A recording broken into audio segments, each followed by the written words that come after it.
এক সময় শুনতাম মুরব্বীদের মুখে যে বেগুনতলা হাট বসবে, আসলে বাস্তবিক বেগুনতলা কিন্তু হাট বসে গেছে।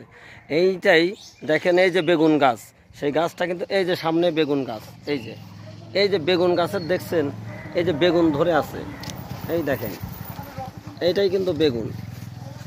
তাহলে বেগুন গাছটা দেখেন, এই যে বেগুন দেখছেন, এই যে বেগুন, আর এই বেগুন গাছের তলেই কিন্তু হাট বসবে। আসলে এই যে বেগুন গাছের তলেই হাট, এই যে গাছের তল, এই যে বেগুন, তাহলে এরকমই শুনতাম যে বেগুন গাছের তলে হাট বসবে। এই যে কলির কাল, বাঘে চুলকায় মানুষের গাল, এটা গান গাইছিলেন আজম খান।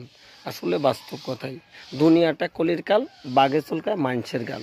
এই বেগুন গাছ তলায় হাট বসবে, এটাই এই যুগে মানে 12 বছর 14 বছর না হতেই বিয়ে শাদি করে ফেলায়। এই জন্যই কিন্তু বেগুনতলা হাট বসার কথা বলেছিলেন মুরব্বীরা। কি বন্ধুরা, কথা ঠিক না? এরকম যদি বেগুন গাছ হয় তাহলে কিন্তু হাট অবশ্যই বসবে। ভালো থাকেন, সুস্থ থাকেন, সবল থাকেন।